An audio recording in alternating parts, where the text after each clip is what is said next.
say our destination will soon be in sight. Enjoying yourself for a change?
Might you have a moment to speak further?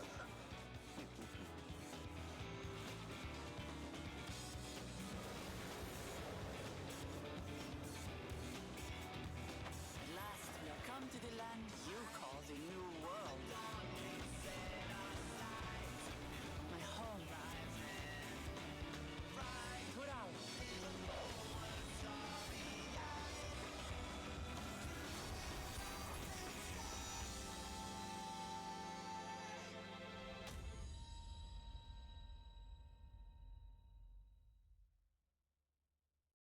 Warriors of Light, please welcome to the stage the producer and director of Final Fantasy XIV, Naoki Yoshida.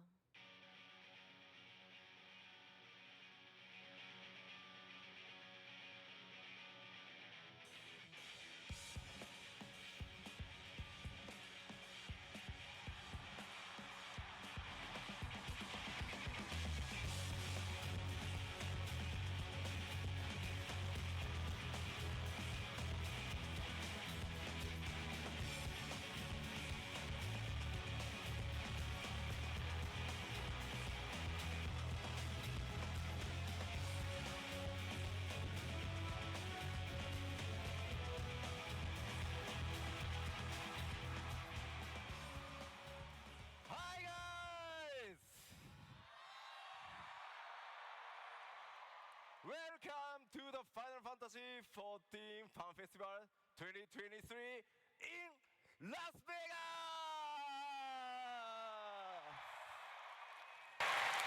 Thank you for coming today. My name is Naoki Yoshida, producer and director Final Fantasy XIV. さあ、じゃあ早速ケイトさん呼びましょう。ケイトさん。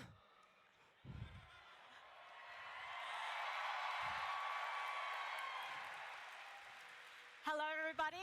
I'm Kate Swinar, English localization lead of Final Fantasy XIV, and I'm here to tell you what Yoshi P is saying.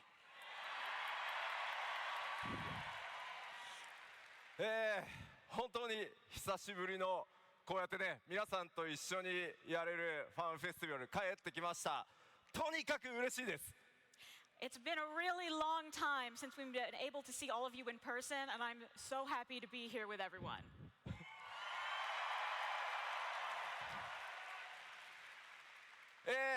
さっきトレーラー見ていただいたんで、ここからいよいよ基調講演始めていこうと思うんですが、その前に一つ。So now that you've seen the trailer, I'd like to get started on the keynote, except before that, we do have one thing we need to take care of. 最近ですね、我々スクエア・エニックスの社長 CEO が交代しました。You see, recently, Square Enix had a change of CEO. その CEO、なんと皆さんと同じ光の戦士です。And that new CEO is also a warrior of light, just like you. ぜひですね、皆さんに向かってご挨拶をしたいということなので、呼んでみようと思います。We'd really like to have him say hi to you all, so we're going to call him out. スクエアエニックス CEO 高橋桐生。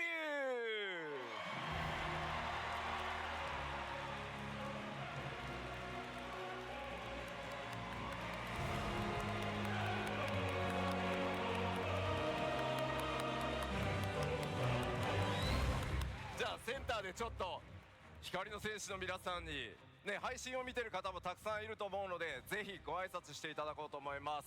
So if you could stand in the middle right here so that everyone on the stream can see you as well, and please give us a few words for our Warriors of Light. Okay. Hello, everyone. I'm so happy to meet all of you, Warriors of Light, here in Vegas. So, what do you think of a new trailer? Did you like it? I wanted to feel exactly what you are feeling right now. So, believe it or not, I decided to hold back and not see it for myself until today's FanFest. I'm going to interpret Kiryu-san's message in Japanese for those watching the stream in Japanese. 今回のトレーラーをこの場で体感したかったので、今日この場で見るまで、トレーラーを見るのを我慢していました。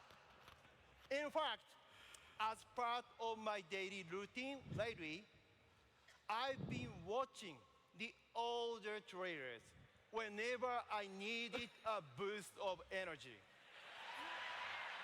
なので日々のルーティンの中で自分の気持ちを上げたいときに、14の過去のトレーラーを見てテンションを上げていました。But that boost is nothing compared to the excitement of experiencing the newest one here in Vegas with all of you, Warriors of Light! ですがそのテンションはもうここにいる皆さんと一緒に体感するのに比べたらもう本当に比べ物にならないです。ありがとうございます。To get a glimpse of this new side of Final Fantasy XIV, to imagine all the new world that await us in these new lands, the anticipation is almost too much for me to handle. この14の世界のこれから体験する冒険を想像してみるだけで、気持ちが抑えられません。And I don't think I'm the only one who feels that way. Are you excited too? 皆さんも同じ気分ですよ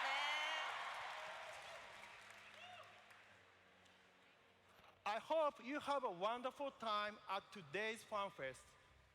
But never forget that even after it ends, we are still connected through the world of Final Fantasy XIV. 皆さんがファンフェスを楽しんでくださることを願っています。ですが、ファンフェスが終わっても私たちは14という世界でつながっています。そのことをぜひ忘れないでください。And that world continues to grow and expand. So I hope we continue to pray and enjoy it together. Thank you!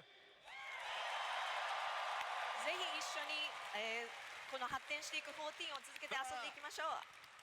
Thank you 桐生さん、ありがとうございました。じゃあまた後ほど。 See you again later.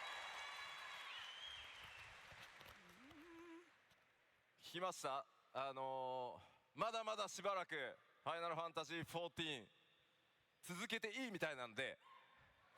He seems to think it's cool if we keep continuing Final Fantasy XIV. 僕の命が尽きるまで、いや尽きたとしても、ファイナルファンタジー14続けていきたいと思います。どうぞよろしくお願いします。 And I do intend to continue until I die or perhaps even afterwards. So please stay with us.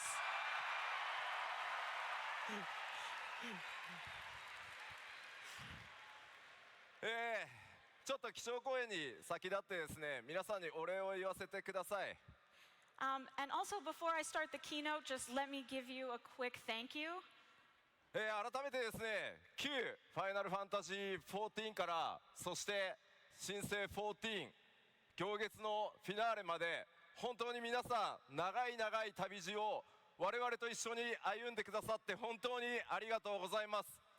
Thank you so much for taking this long, long journey with us from Final Fantasy 1.0 through ARR and then all the way to Endwalker. I'm so glad you did. このようやく帰ってこれた物理開催のファンフェスティバルで拡張パッケージ黄金のレガシードーントレイルを皆さんに発表できて本当にほっとしています。 It's such a relief, frankly, to finally be able to share Dawn Trail with you guys in this live venue with all of us together. 本当にありがとうございます。 Thank you so much. では、はい、ファンフェスティバルの開幕、僕の基調講演からいよいよスタートしていこうと思います。どうぞよろしくお願いします。 And with that, we will finally begin FanFest with my keynote.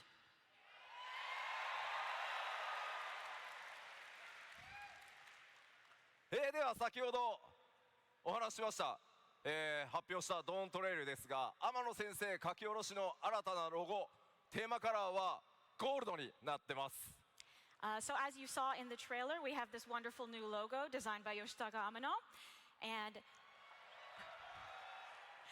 our theme color this time, as in the Japanese title of Gilded Legacy, our theme color is gold.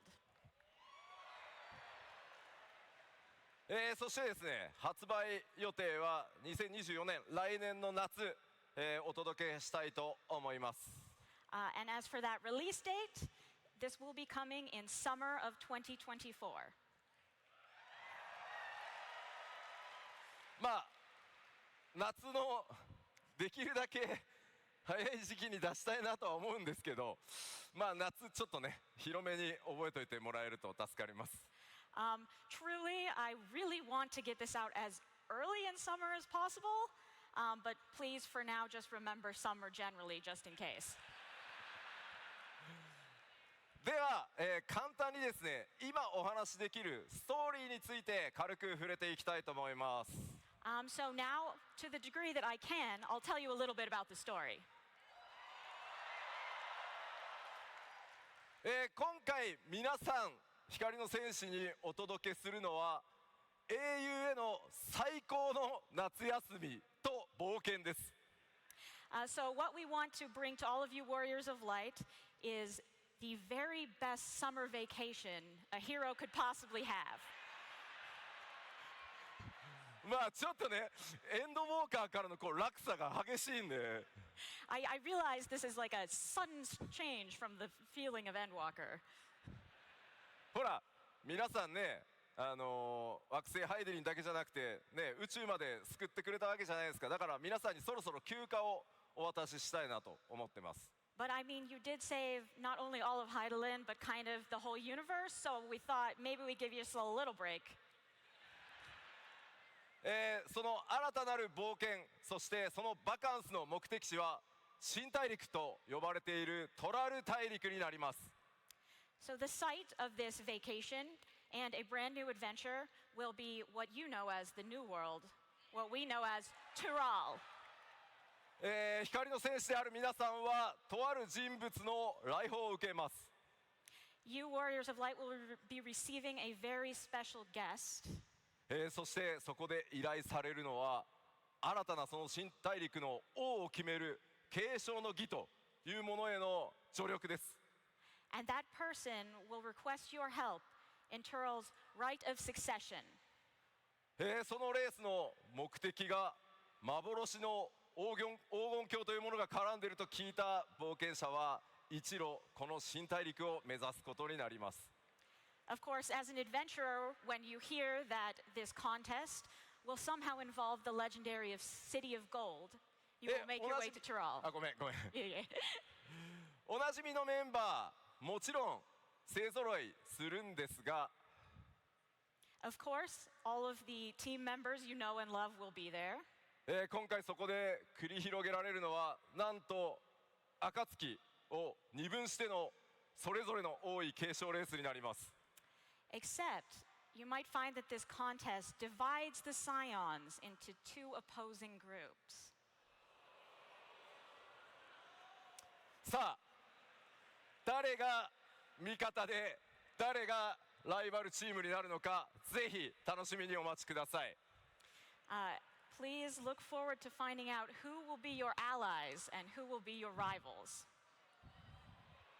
さあ、ちょっと聞いてみようかな。誰が仲間がいいですか？ Who's the smartest? あ、ヤシトラが仲間がいい。どうかな。Yestola?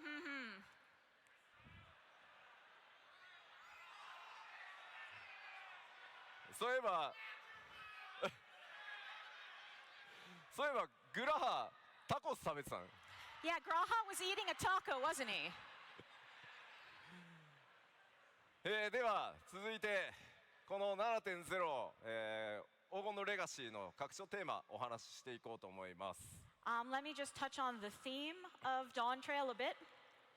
7.0 拡張のテーマはですね、ファイナルファンタジー14全体も含めた新たな冒険、その始まりになります。So this is the beginning of a new journey for Final Fantasy XIV as a whole, and that is our theme, will be the journey of discovery that you will be on. これまで Q14 から続いてきた行月のフィナーレまで描いたハイデリン・ゾディアーク編が完結しました。As you know, the arc that we've been on from 1.0 through Endwalker about Hydaelyn and Zodiac has concluded. その歩みから続く新しい新章のスタートだと思っていただいて構いません。So you can think of this as our first step into a new story for Final Fantasy XIV.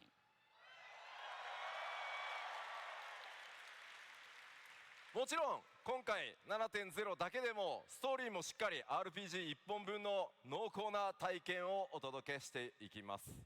Of course, just within 7.0 itself, we do plan to give you a story and experience worthy of a full RPG package title. そのきっかけとなるさっきご紹介したその王位継承レースとは一体何なのか、どんなレースなのか。So the impetus for this new story, this contest for the throne, what will that entail exactly? そして新大陸トラルとはどんなエリア、どんな冒険が待っているのか。And what sort of places and adventures are waiting in Tural? そして黄金鏡、謎のキーワードですね。一体どんなものなのか。And of course, we have these mysterious references to the City of Gold. What is it really?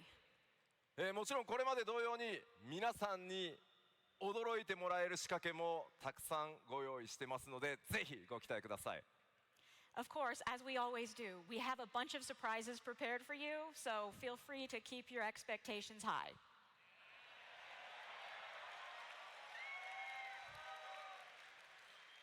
長い間ですね、光の戦士をやってくださってる皆さんがファイナルファンタジー14チームが単なる夏休みをプレゼントするとは思ってないと思うんですよね。Of course, our longtime warriors of light wouldn't believe us if we said that the development team was just going to give you a summer vacation, right? もちろんどんな冒険になるのかぜひ楽しみにお待ちください。 So please look forward to finding out what this adventure has in store for you. さあでは続いて新大陸トラルをちょっと見ていこうかと思います。 All right, so moving on, I'd like to talk a little bit about the New World, also known as Tural. ここから新たな冒険の舞台となるそのトラルについて今お話しできる情報を、ここからしばらくまとめてお話ししていきます。So for now, I've put together the information that I can share about this site of our upcoming adventure. まずこれまで見てきたエオルゼアゼンズが更新されています。So here is the map that we are used to, centered around Eorzea, and it has been updated. これまで皆さんの冒険の舞台だったのはエオルゼアのあるアルデナード小大陸。 Of course, the site of our adventures thus far have included Aldenard, which has Eorzea, そしてガレマール帝国があったイルサバード大陸。 and where Garlemald is located, Ilsabard. そして東方東の国や土間があるオサード小大陸を含めた三大洲まででした。 And of course, the far eastern Othard with Hingashi and Doma, the three great continents thus far. 今回皆さんには西へ行っていただきます。 This time, however, we will be taking you far west. 今回ドーントレイルの冒険により活動地域は海を越えた西方に広がっていきます。 This new area that we'll be exploring in Dawn Trail will be across the western seas. というわけで皆さんが活躍すればするほど世界地図が更新されていくのがファイナルファンタジー14でございます。 Of course, the more we develop, the bigger the map gets. So let's go.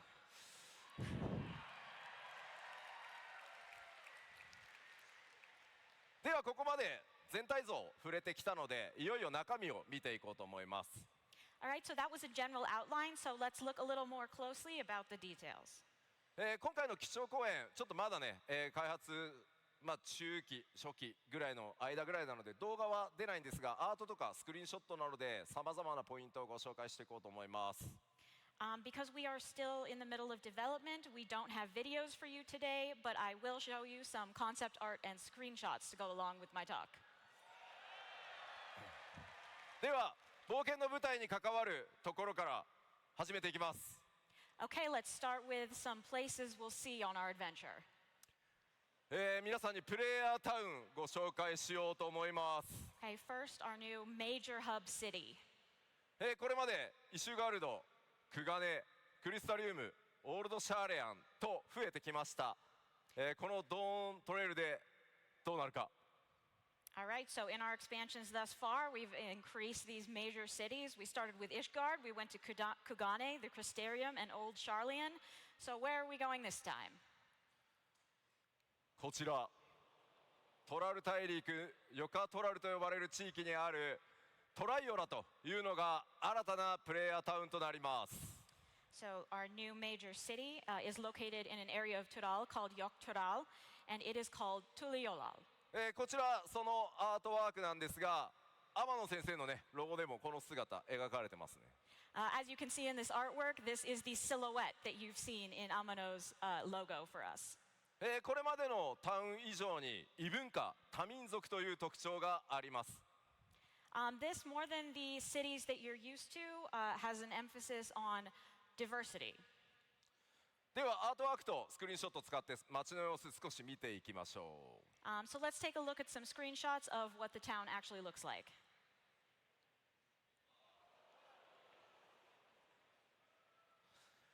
これまでのタウンに比べると近代的というよりは自然との調和それを重んじる多民族のイメージが強いです。 Okay, so unlike some other places we've been to, this place is not very industrialized because it is inhabited by myriad peoples who prioritize living with nature. 相当の2つの頭があるマムージャであるグルージャジャという非常に強く聡明な王によって統治されています。 It is currently ruled by a two-headed Mamulja named Gulul Jaja, who is known for being both strong and wise. 今回ですね 7.0 かなり新しいキャラクターどんどん登場してきます。鍵を握る一人なのでぜひ覚えておいてください。 So this is just one of them, but we will be introducing many characters in 7.0. 彼が座るこの玉座この玉座に次に誰が座ることになるかというのを決めるのが王位継承レースということになります。 So the contest we've been talking about is actually the contest for the throne upon which he currently sits and deciding who will succeed him. さてもちろんプレイヤータウン実はここだけじゃないです。非常に美しく一風変わった都市っていうのもあるんですがちょっとネタバレが強すぎるので今回はまだシークレットにさせてください。 Of course, this is not the only major city that you will visit. There's others, and we will have some very beautiful and quite unique vistas to show you in the future, but that would be spoilers, so not now. じゃあスクリーンショットいきましょう。 All right, to the screenshots. こちらトライアラの港になってます。グラフィックスアップデートの効果もあってですね、かなりオブジェクト数も、増加できて、影の濃淡というのもうまく出せてるんじゃないかなと思います。So this is Tuliolo's harbor. And as you can see, there's been some positive effects from the new graphics update, including more objects placed around than you would usually have and a lot better shadows. もう一枚いきましょう。 Here's another. 日中の港から少し奥へ進んだあたりですね、マーケットが立ち並んでます。So this is a little bit further into town from the harbor, and this is the marketplace. どんな商品がね取引されているのか、どんな民族が往来しているのか、ちょっと気になりますね。 All right, so what sort of people come here and what do they trade for? I bet you want to know. そして3枚目、こちら最後は夜のトライオラになってます。And our third screenshot, this is a picture of Tuliolo at night. まあかなり自然が多くてですね、異国へ来た感じというのを強く、強調してます。As you can see, there's a lot of interesting nature, and the overall vibe is definitely different from any of the countries we've visited before. まあ光の戦士たちの夏休みというのがテーマなので、このトラル大陸泳げるところもたくさんありますので、街の中はねちょっと泳げないですけど、水着をぜひお忘れなく、新大陸へ向かってください。It's quite suitable for summer vacation, as we've said. And though you cannot swim in the city itself, there are loads of places in Tyrol that you can swim, so maybe bring your bathing suit. まあちょっと月がね綺麗に浮かんでるんですけど、あの月ちょっとねまだ位置を調整してるんで、実際のタイミングであの場所に浮いてるかどうかまだわかんないです。 The moon is looking really great in this screenshot, but I do have to mention that we haven't actually decided where the buildings are going to be replaced in respect to the moon yet, so it might look kind of different from this at the end. じゃあ続いて、タウンの紹介したので新しいフィールド行きましょう。 Okay, so let's move on to some field areas. ここからはですね、この新しい冒険の舞台となる新大陸トラル、そのフィールドを見ていこうと思います。 And these are, of course, located all in the New World, Tyrol. こちらもアートワークとスクリーンショットでご紹介していきます。Again, we will just be using artwork and screenshots to show you what we have. まずはこちら、ヨカトラル地方のオルコパチャと呼ばれる、地域をご紹介します。 All right, so this is also located in Yok Tyrol, and it is called Urkopacha. このヨカトラルの山岳地帯、これがオルコパチャになります。 So this is a very mountainous region of Yok Tyrol. ヨカトラルの中でも最も小柄な民族と、最も大柄な、民の集落が、点在してます。 And in these mountains are settlements belonging to Tyrol's both largest and smallest races. かつてこの土地、巨人種族が支配する国の中心地であったんですが、今はその遺跡が残るのみになってしまっています。 So this whole area was once the center of an empire ruled by the gigantic race, but of course that empire now only exists in the form of ruins. まあかなりね自然があふれていて、そこに住まう人たちとうまくね融合しているイメージになってます。 There's also plenty of nature that everyone is taking advantage of and living harmoniously with. ではスクリーンショットいきましょう。 Screenshots. こちらオルコパチャのとある集落です。 So this is a settlement in Urkopacha. 円形に山々が見えるんですが、この辺りの空気感の表現というのも今回かなり工夫してます。 You may notice that the atmosphere, that you can sort of see some stuff in the air around the mountains. We worked pretty hard to make that look good. それから影の入り方とかね、その陰影にもぜひ注目してもらえると嬉しいです。And if you could also turn your attention to the shadows and how well those are looking these days.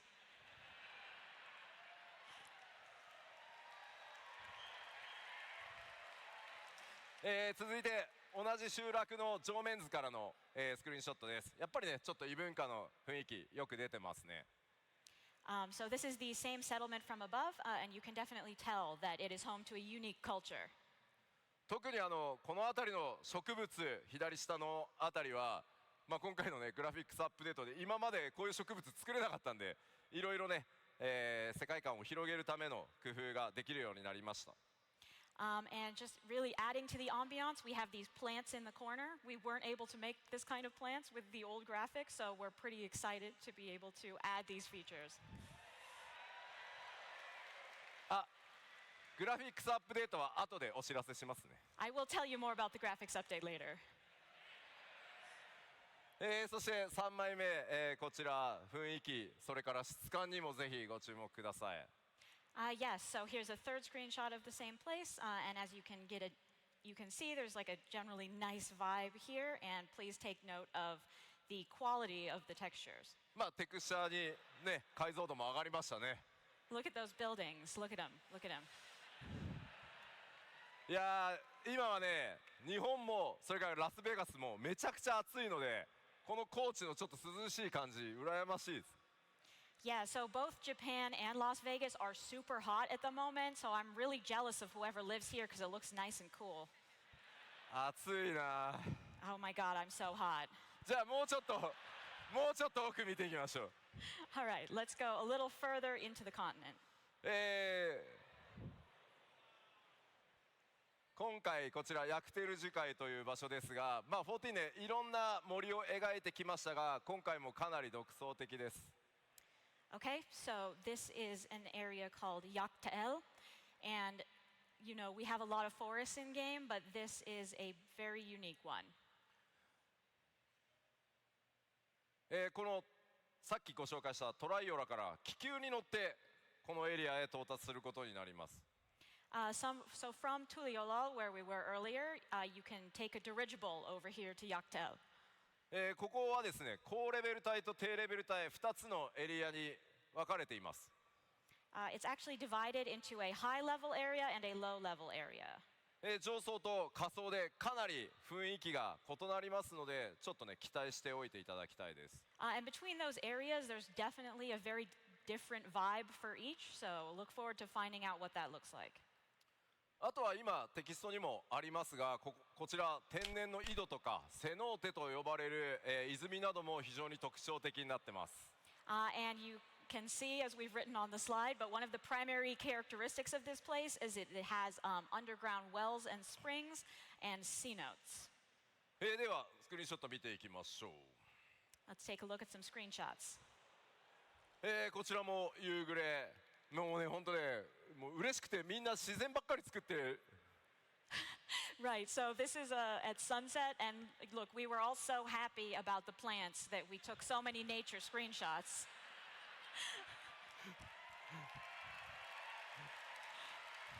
ありがとうございます。まあなかなかねこの森の密度っていうのもこれまで出せなかったので楽しみにしていてください。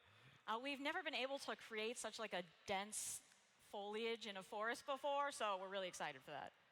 こちらですね今回食文化というものをかなり作り込んできてます。So yeah, we've done a lot to put all of those different varieties in there. こちらは上空から見たさっきのね集落エリアの雰囲気です。And this is that same settlement we just saw, but from the sky. まあ円形は深い霧に覆われていたり、昼と夜ね気候によって雰囲気が違って見えるはずです。As you can see, we've got some fog, and the scenery changes quite a bit between day and nighttime. ではここで、このトラル大陸に住まう新たな部族についてちょっと紹介させてください。Okay, so now let's talk about one of the peoples that lives in Tural. これまでね皆さんたくさんの部族に出会ってきたかと思います。We sure have met many tribes so far. 本当なんでナマゾウが一番真ん中にいるのか。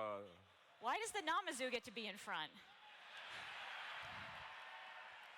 もちろんドントレイルでも新たな部族との出会いたくさんあります。その一つを、今回ご紹介します。So of course you will meet many, many peoples in Dawn Trail, but we'll just talk about one of them today. こちら名前をペルペル族と言います。 FF シリーズに詳しい方はあれって思ったかもしれません。So these are the Pelu Pelu. If you're familiar with older Final Fantasy titles, they may be familiar to you. ではちょっとだけ特徴をご紹介しましょ All right, so let me tell you about a few of their distinct characteristics. う。オルコパチャに住まう、小柄な民族になってます。So these are the diminutive people that we mentioned who live in Urkopacha.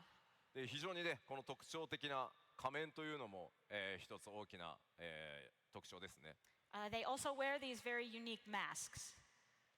そして非常に商売が得意なので、プレイヤーの皆さんねもしかしたらいろんなものを売りつけようとされるかもしれません。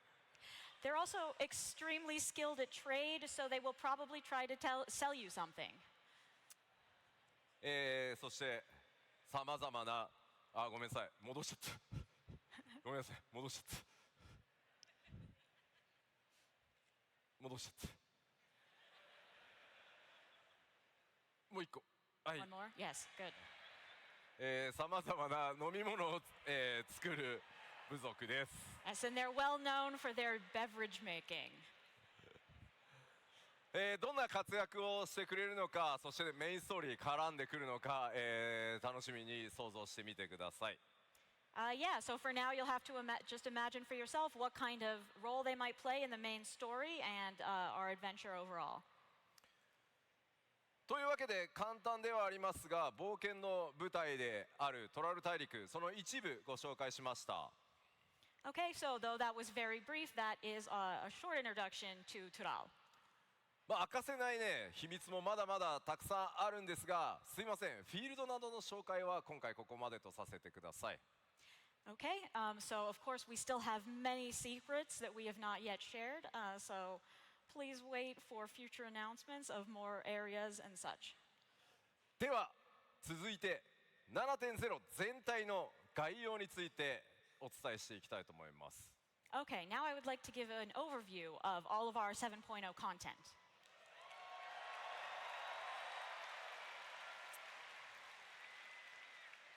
全体像をね最初のファンフェスなどでお伝えするということで各項目どんどん進めていきたいと思います。 All right, we've got a lot to show because we always go over all of it, so let's just zoom on through here. まず最初レベルキャップの開放です。 Of course, your level cap increase.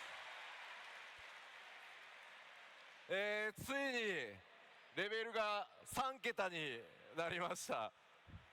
We've reached the triple digits. いやでもこれもやっぱり長くね続けてこれないとここまで来ないので本当に皆さんのおかげです。ありがとうございます。 Of course, if we hadn't been making the game for so long, we never would have gotten this far, so thanks to all of you. もちろんですねすべてのジョブに新しいアクション追加させていただきます。 Of course, we will also be adding new skills for all jobs. もちろんクラフターもギャザラーもレベル100になります。 And of course, Crafter and Gatherer will also increase their level cap to 100. さあレベルキャップが上がるということはこちらもあるはず。 Of course, when you increase the level cap, we also need...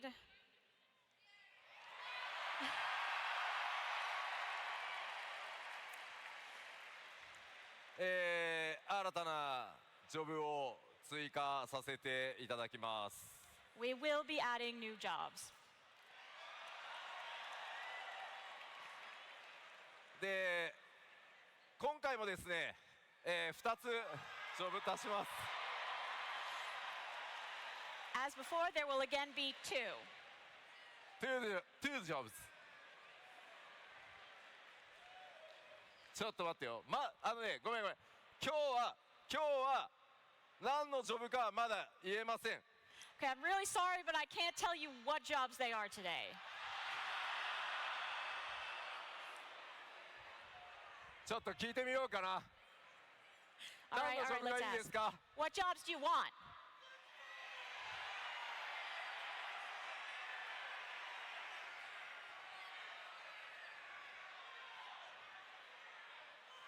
なんかねすごいすごい声が大きくてね、何言ってるかちょっと聞こえないわ。 It's really hard to hear. なんかこの辺になんかちょっと待ってブリッツボールすごく欲しいこっちに人がいも聞いてみるる。か。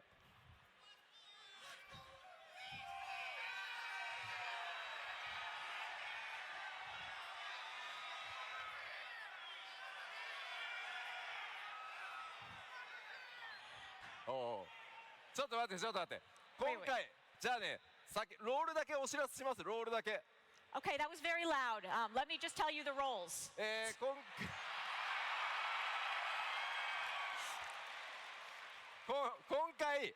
今回実装するのは2つのジョブとも DPS です。 Both jobs will be DPS.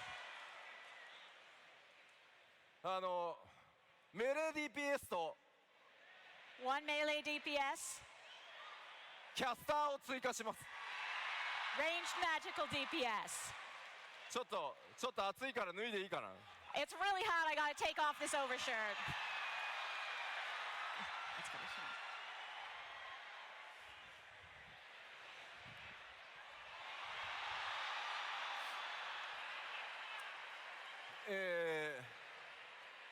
なんでちょっと待ってちょっと待って、ははなんでみんなわーってなってんの？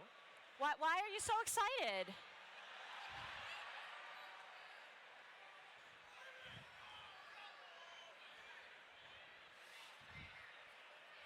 さあどんなジョブがやってくるのか、さまざまな想像を働かせて楽しみにお待ちください。 So while you wait, just try to imagine what kind of jobs we might have in store. 子供の頃よく見てたんですよね。 Hope you can see this. I hope you can see it well. さあ次行きますよ。 All right, let's move on.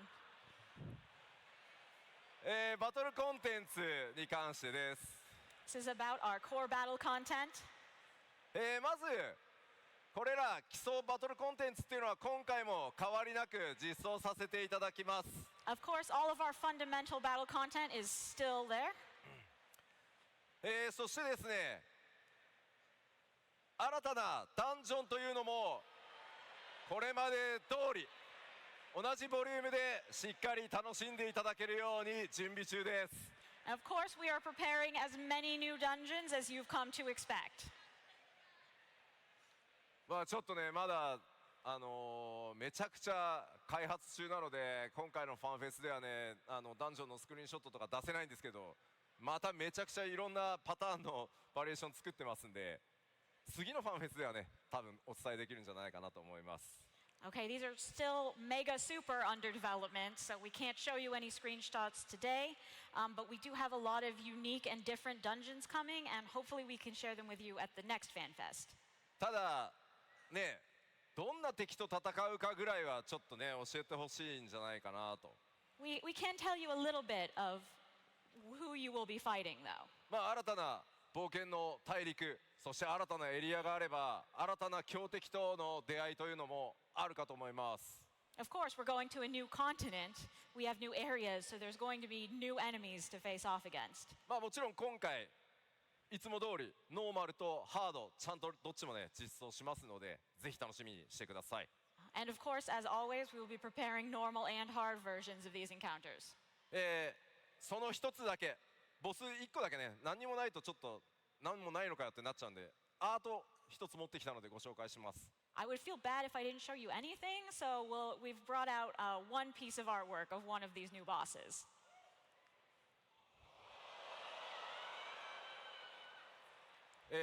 幻獣バリガルマンダ、 The legendary Valigarmanda. そして幻獣とはねちょっと何なのか、期待しててほしいなと。 What sort of legends does this ominous beast play a part in? Well, you'll see. どういった形でね相対するのか、王位継承レースにね関係してくるのか、さてどうなるのでしょう。 I wonder how it will relate to the contest that we're participating in. では続いてコンテンツサポーター、こちらも、確実にアップデートしていきます。 And yes, of course, we will also be bringing updates to duty support. 今回もですねメインクエスト、対象となるダンジョンに関しては必ず対応されています。 Of course, we can promise that there will be duty support for all dungeons involved in the main story. でそれ以外にもですね、このコンテンツサポーターいろんなアップデートをするんですが、ちょっとねストーリーに関わるのであんまり詳しく言えないです。 We also have some new plans for places that we can implement duty support and what we can do with it, but it is too related to the story for us to give you details. ただ But、今回暁の決明とねいろいろコンテンツサポーターやってきたと思いますが、複数の新しいメンバーというのがコンテンツサポーター登場していきますので、その新しいキャラクターたちとの共闘というのを楽しみにしておいてください。 But I can tell you, so far we've been really focused on the Scions in duty support naturally, but we will be debuting a number of new characters for duty support. もちろんですね、新しいギアとかレシピというのも大量にクラフターギャザラーさんに向けて、実装させていただきます。 Of course, there will be plenty of new gear and recipes for crafters and gatherers. 今回ね結構新大陸行くので渋めが多いかなとは思います。 I mean, you're going to a whole new continent, so you'll have a lot to do. そして今回 6.X シリーズでやってきたように、無人島開拓実装してきました。 So as in 6.0, where we implemented Island Sanctuary, 今回パッチ 7.X シリーズではそれに続く新しい大規模生活系コンテンツを、展開していく予定です。 in the 7.x series, we are planning to implement some sort of content in the same vein. こちらもですね企画は進行してるんですけど、あとねちょっとお見せするにはもうちょっと時間かかるので、次回をちょっとお待ちください。 We are proceeding with our plans here, but we don't have any screenshots yet, so we'll have to wait for next time for those. そしてもちろんダンジョン以外のコンテンツというのも引き続きやっていきます。 Naturally, we have a lot of content that's outside of our standard dungeons. 特にですね新しく加えたバリアントダンジョンに関しては 7.X シリーズでもどんどん継続していきます。 We will, of course, continue the variant dungeons that we began implementing in 6.x in 7.x as well. いろんなタイプのねプレイヤーの皆さんに楽しんでいただけるアライアンスレイドシリーズもいよいよ新シリーズが 7.1 からかな開幕します。 And from 7.1, we will have a new Alliance Raids series for all sorts of players to enjoy. エオルゼア12神をテーマにした今ミス・オブ・エオルゼア非常に好評いただいてます。 So Myths of the Realm featuring the 12 has been very, very highly appraised. 次のシリーズはよりファイナルファンタジーらしいテーマで皆さんに驚きも含めてお届けの予定となっています。 That being the case, our next Alliance Raid will be even more Final Fantasy-ish. さてどんなシリーズになるのかあれこれ予想しながらお待ちください。 What will it be? Think about it in the meantime before we reveal it. そして先日のパッチ 6.4 で完結したパンデモニウムに続いて新たな8人レードというのももちろん、7.0 からスタートしていきます。 And from 7.0, obviously we have finished off Pandemonium, so we will be implementing a new 8-player raid as well. そしてね最高難度を誇る Z シリーズについても新たなコンテンツをお届けしていきます。 And there will be new Ultimates as well.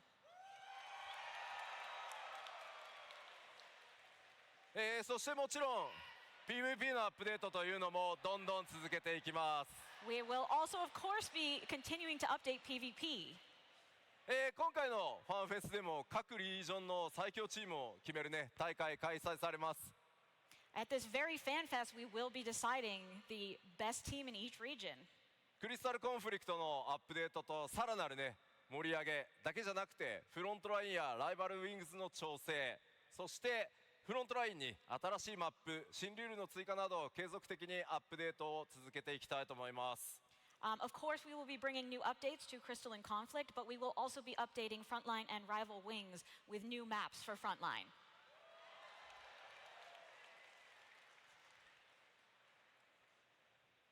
では言っておかないとですね、あれどうなったこれどうなったってなるので、この先 7.0 でもどんどんアップデートしていきますよっていうコンテンツの一覧ちょっとお伝えしていきます。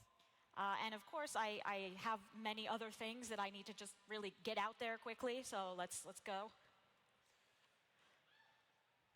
まず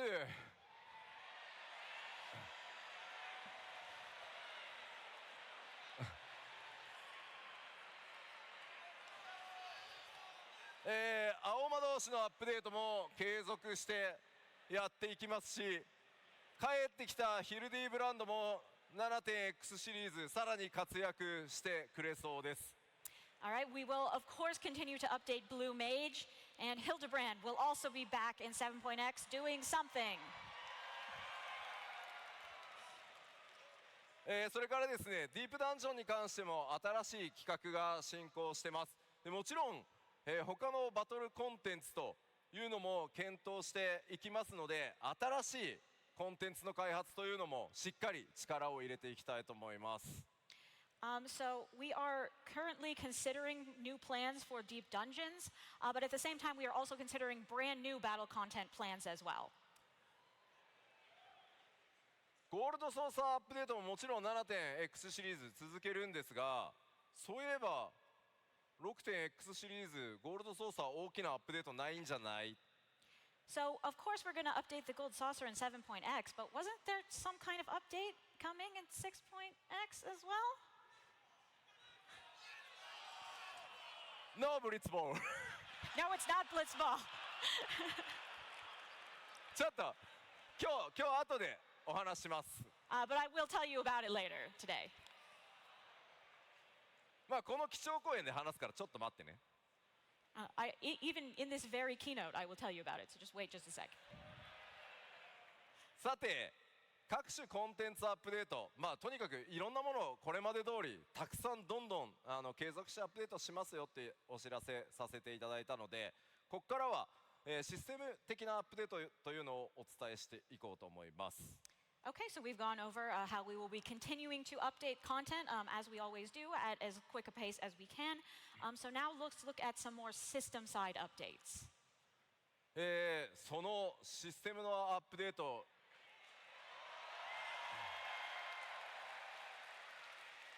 Here's our most major system update. 皆さんが本当に楽しみにしてくださっている第一次グラフィックスアップデートのその途中報告をさせてください。 All right, so I know you're all really looking forward to our first graphical update, so I wanted to give you a bit of info about where we are with that. ちょっとその前にこのグラフィックスアップデートのコンセプトっていうのをちょっとおさらいさせてください。 But first, let me explain a little bit about our philosophy behind this update.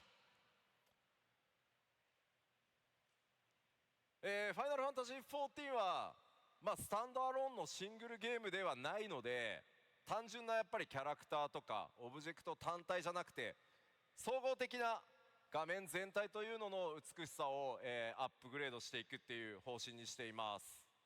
All right, so Final Fantasy XIV is not a standalone title, so we don't feel that it's sufficient to upgrade the looks of the characters or certain objects on their own. We really want to take a unified approach and prioritize the aesthetics of the screen overall. キャラクター、オブジェクト、それから影については高解像度化することでもう単純に綺麗になります。 Of course, by making improvements to characters, objects, and shadows, everything will just get overall prettier. シェーダーアップデートをしてですね、金属、まあ、こういう金属ですね、マテリアルについては質感が大幅に向上します。 And with shader updates, materials such as metal will look a lot more realistic. まあ、ただし、ファイナルファンタジー14はですね、申請からもう10年、今年10周年にわたって皆さんに本当に長く愛していただいている作品です。 Of course, Final Fantasy XIV is also a game that's been going on for 10 years, and we have a lot of players who know and love the game as it is. とにかく皆さんが操作するキャラクター、そのイメージを壊さないように大切にしていくべきだっていうふうに考えてます。So we're really putting a lot of priority on not changing the image you have of your own character in your head. We want to make sure your characters still look the way that you enjoy them now. ですので皆さんのねキャラクターが大きくイメージ変わってしまうことのないようにしっかり注意を払ってフォトリアルではない方向でしっかりアップデートを今進めています。So we are really taking care to make sure that you don't see your updated character and think, oh, that's not what I thought it would look like at all. では進捗についてね僕が口でずっと説明するより動画を見ていただいた方が早いかなと思います。But it honestly might be better to just show you rather than continuing to talk. 注意点です。One thing. これあくまで途中経過の報告なので細部のクオリティはもっと上がると思ってください。Okay, so please, when you see this, know that this is still under development. So for the final version, you can expect even higher quality. まずはキャラクターがどう変わっていくのかというところをちょっとご覧いただこうと思います。All right, first let's take a look at what characters are going to look like. それではどうぞ。 Play the video.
まあ、かなり皆さんのキャラクターのイメージが崩れないように徹底的に注意をしながら、作ってまいりました。So we really did take care to make sure that we weren't changing your overall impressions of the characters. まあキャラクターで目立つのはやっぱりこう髪の毛のテクスチャー解像度の増加による鮮明さとか、あと眼球のリアリティアップ、あと肌の質感の向上みたいなところですかね。I think the major points there is the improved hair texture, as well as the more realistic eyes, and the beautiful skin that we now have. ただ皆さんのやっぱりねキャラクターに対するイメージ愛情っていうのをとても大切にしたいと思っているので、とにかく慎重に、作業を進めてます。But as we proceed, we will continue to bear in mind the vision you already will have had for your own characters. またさっきね紹介したナイトの6.0 のジョブ装備について今回ねテストケースで対応してるんですが、So as you saw in the video, as sort of a test, we upgraded some Paladin job gear from 6.0.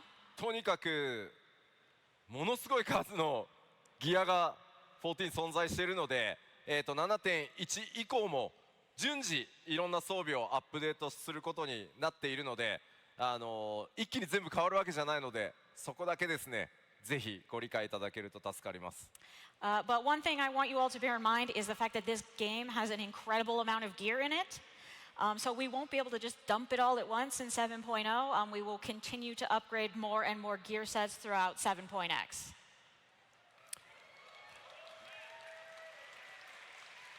またもう一つなんですけど、One more thing.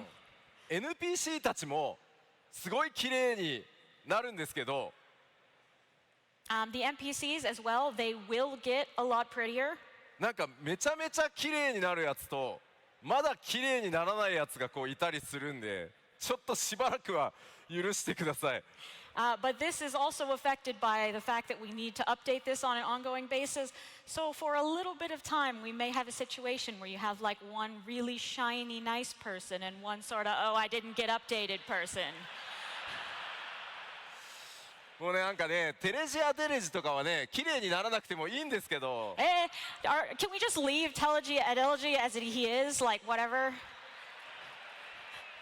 でもあいつプレイヤーの皆さんと同じアセットで組まれてるから、あいつはね綺麗になっちゃうんです。Unfortunately, no, he will get prettier because he uses the same assets as the player characters. なので 7.0 からの新しいエリアとか新しいキャラクターは全部対応していきます。で 2.0 からの主要 NPC プレイヤーキャラクターを優先してやっていくので、逆に 7.0 と 2.0 の序盤からこうだんだん狭まってくるみたいなイメージでアップデートしていく予定です。So for the time being, of course, all these graphic updates will be applied to the new areas, new characters in 7.0, and we're also going to go back and apply them to areas and characters from 2.0, and then we'll sort of close in on the middle expansions from there. でもちろんね、いろんな装備順次対応していきますので、その点だけご承知おきください。But we will be continuing to update the gear, so please just be patient with us. 次なんですけど、今度はねマップ、もうねスクリーンショット出てますが、マップを見ていきたいと思います。And I'd like to take a look at the map areas as well, if we can look at the screenshot. マップはですね、ライティングの違いと、それから今あるこのメタルオブジェクト系の違いというところが、分かっていただけるかと思います。So from this picture, I think you can see that when you're walking around, generally you'll find like better quality materials such as metals. こちらも動画用意しますので、早速見ていこうと思います。But we do have a video for this as well, so let's take a look at that. よーく見てくださいね。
マップに関してはですね、メモリのこれまで制限というのを緩和したことによって、オブジェクトの配置数というのもこれまで以上に格段に増やせるようになりました。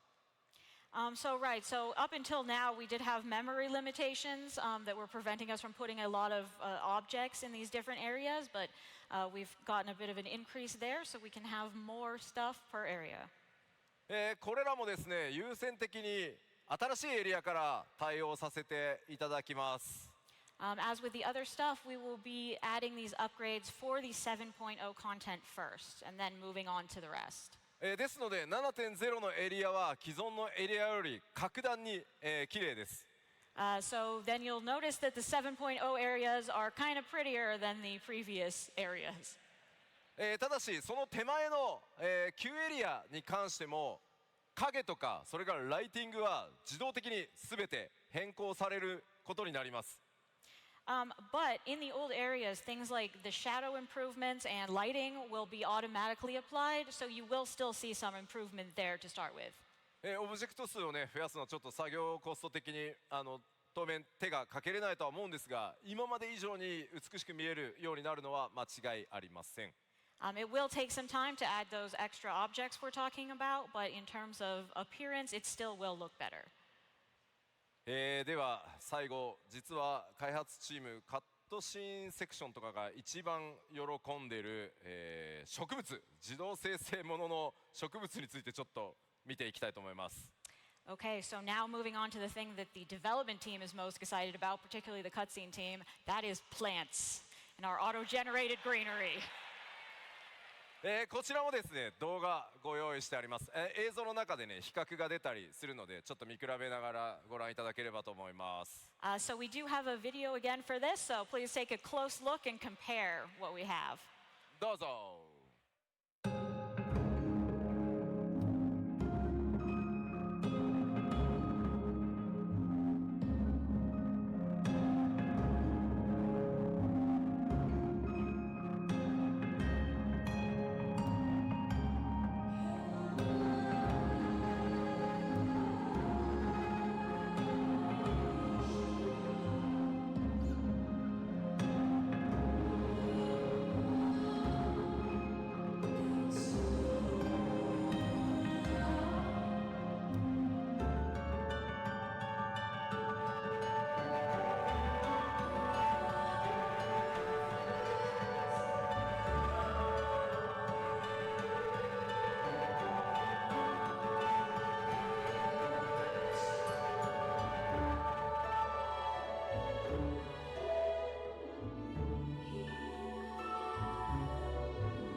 もうさっきの動画の最後の方でこう右下ぐらいに草がアップになってたと思うんですが、So I think you might have seen the grass in the bottom right-hand side of the video. ね、皆さんもねスクリーンショットこう撮ろうとしたらなんかすごいジャギジャギの草ここにいるみたいに。And if you have that kind of grass, as you know, when you try to take a screenshot, you're like, oh, that's there. まあそういうのはなくなるのでスクリーンショットを撮りやすくなるんじゃないかなと思います。But we won't have that problem anymore, so I think your screenshots will be a lot easier to take from now on. ただこのアップデート自動的にねこうシステムで、植えるこう草花のアップデートなので、So this update will actually be automatically applied through the system. 残念ながらブドウのポリゴン数は自動的に増えたりはしないんですけどね。Except, unfortunately, we can't also automatically increase the poly count that is available in this game. そこグレープって言ってもらわないと。Grapes. Grapes. We must mention the grapes. そう。オートマチックでグレープのポリゴンは増えないって。I just need you to know that we cannot give any more polygons to the grapes.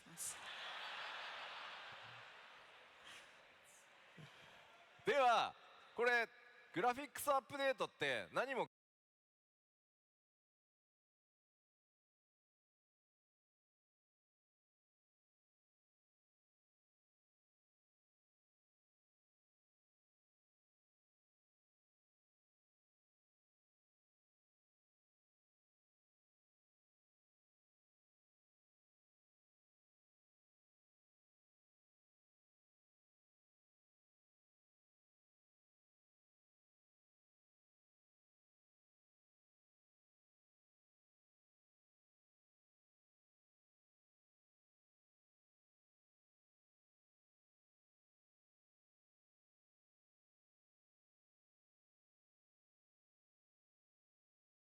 箇所を増やしてほしいなっていうフィードバックなんですが、For a while, we've been getting a ton of feedback from people saying, I really want to be able to dye more parts of my gear. 2箇所まで。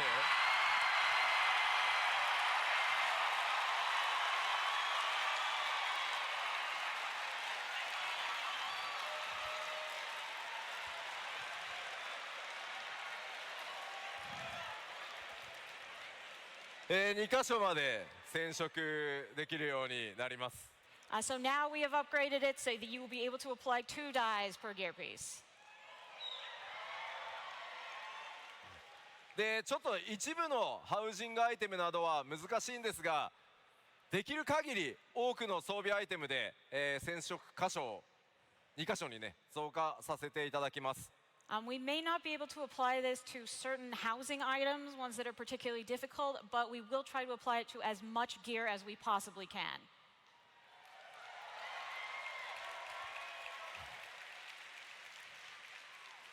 こちらについてはですね 7.0 リリースのタイミングで全てのアイテムに対応するのはちょっと難しいんですが、できるだけ多くのアイテムを 7.0 で対応して、対応が間に合わなかったものは順次アップデートで、複数染色箇所対応していこうと思いますので、こちら順次もねこれもアップデートされると思っていただけると助かります。Okay, so as before, we will try to implement as many of these items in 7.0 as we can so they can be upgraded, but we probably will not get to all of them. So if your favorite gear has not been upgraded yet, know that it will be upgraded in 7.x. It's coming. そして続いてもですね、こちらもご要望多かったものです。Next, we have another thing that we've gotten a lot of requests for. メガネを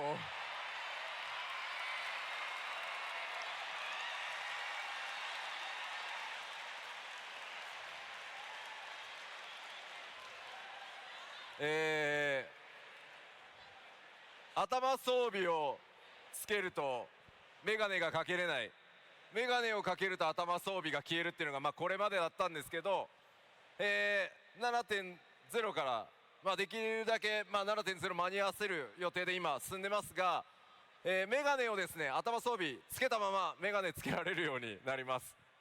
Okay, so, until now it was the situation where if I want to wear a helmet, I can't wear eyeglasses. If I want to, and then I put anything on my head and there's no glasses and it's tragic. So we will do our best to make sure this is implemented in 7.0 so that you will be able to wear headgear and glasses at the same time.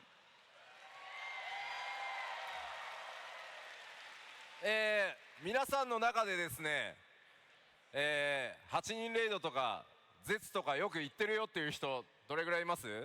How many of you frequently play 8-man raids or ultimates? 結構いますね。 Wow, there's a lot. メガネを装備するっていうことはやばい、新しいアクセサリー増えるのかしらって思うかもしれません。So those folks might be thinking, oh no, does that mean I need to have more accessory problems? 今回実装させてもらうメガネはあくまでファッションアイテムって扱いにするので、パラメータとかは一切ないですし、あまりチェストを使うようなこともないので、ただペーパードールからね装備できるようにはしますので、そこは安心してください。So for these new glasses, while you will be able to equip them on your character like gear, system-wise they are not treated like gear. They will not take up space in your armory chest, so do not worry.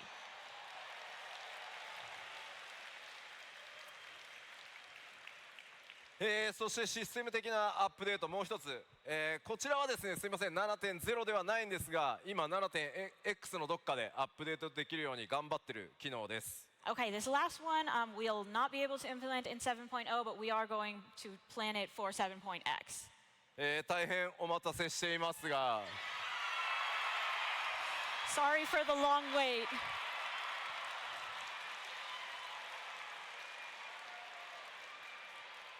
なんとかですねハウジングにおける、家具の配置数の増加というのを現在作業中でございます。 We are currently working on increasing the furnishing limit. なんとかね 7.x で、達成できる見込みですので、ぜひですねハウジングやってるよっていう方、 Oh, who uses housing here? すいません本当にお待たせしました。 I'm really sorry we made you wait this long.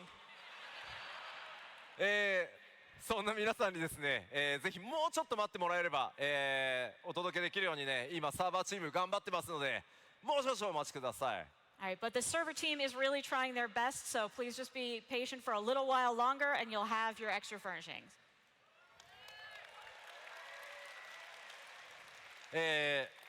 ただですねグラフィックスアップデートをするとですねどうしてもそれと同時にお伝えしなければならないことがあります。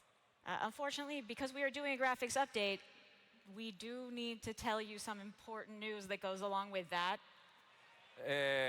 動作環境変わります。 The system requirements are changing. 大丈夫です、少しで。 It's only a little bit though. こうなります。 These are the new specs. 左側が必須動作環境、もう最低でもこれ揃えてくださいです。 On the left is the bare minimum that you need to play the game. で、我々としては右側をおすすめしたいなっていう感じです。On the right is what we personally think would be ideal. で Mac 版はすいません、まだ検証途中なので、固まったらまたお知らせさせていただきます。As for the Mac stuff, we're still trying to figure out the details on that, so we will let you know as soon as we can. プレイステーション4版はそのまま継続サポートさせていただきますので、心配はしなくて大丈夫です。But you don't need to worry about PS4. We will continue to support that. ただし However, 16も出たんだからそろそろいいんじゃないかなって。 PS5 買いましょうよ。yeah, but you know, FF16 is out. So if you were thinking of getting a PS5, now's the time. ちなみに皆さん大丈夫そうですか？ PC の環境。 Are you guys going to be okay? Do these requirements look okay? まあいろんなね他のゲームを PC で楽しむためにもまあ普通これぐらいあっても十分かなと思うので、まあできるだけねあまり超強力な PC じゃないと動かないみたいなことはしないつもりなので、ぜひ来年の夏までに、スペックちょっと足りないなという方は、パーツの、買い替えだったり、PC の買い替え自体を検討していただけると助かります。So we don't want to force everyone to get like a super high spec PC, but we do think that if you upgrade to this level, it'll also help you in playing other games as well. So those of you who need to, if you could, consider upgrading your system by next summer, that would be fantastic. システム的なアップデート、ちょっとあと1枚だけ小ネタスクリーンショットがあるので、紹介して終わろうかと思います。 Okay, one more quick system update that we have a screenshot for.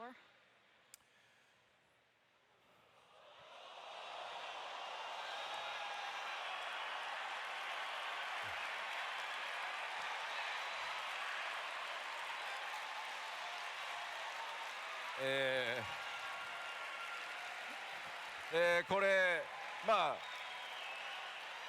グラフィックスアップデートそのものではないんですけど、ちょっと面白いものを作ってますという報告です。 So this isn't related to the graphics update, but we thought it was cool, so we'll share it. まだ UI もね全然仮の状態なんですが、皆さんがゲームの中でコンテンツ攻略などを打ち合わせできるようにホワイトボード機能というのを制作中です。 Okay, so this UI is not final, but fundamentally this is an online whiteboard style feature that will allow you to meet up and discuss your plans when you're challenging various duties.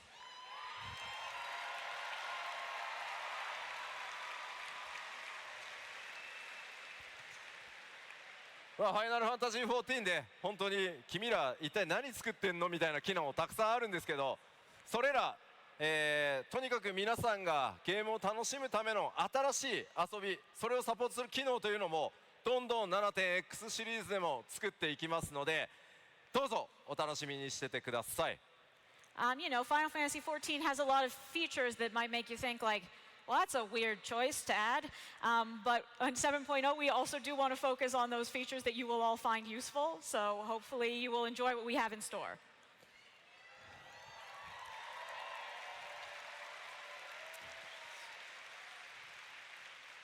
さて、気象公演もちょっとね終わりに近づいてきたんですが、今日お話しできる 7.0 や 7.X シリーズに関する内容はこれくらいです。 Okay, so we're closing in on the end here, and that is all I can share with you about 7.0 for now. ただしもちろんねこの後パッチ 6.5 とかそれに続くアップデートがあるので、こちら But we do have some updates still to come in 6.5. その 7.0 に至るまでにパッチ 6.X シリーズで今後大きなものいろいろあるので、それをお知らせさせていただこうと思います。So there's plenty of interesting stuff to come in the time before 7.0 is released. So I wanted to really quickly go over some of that. まずはフリートライアルのアップデートをさせていただきます。 First, we are expanding the free trial. 現在のフリートライアル、新生オールゼアから蒼天と石ガルドパッチ 4.0 の直前までなんですが、 The current free trial goes from A Realm Reborn to the end of Heaven's Word right before 4.0. パッチ 6.5 リリースと同時にグレンのリベレーター、つまりパッチ 5.0 の直前まで拡大させていただきます。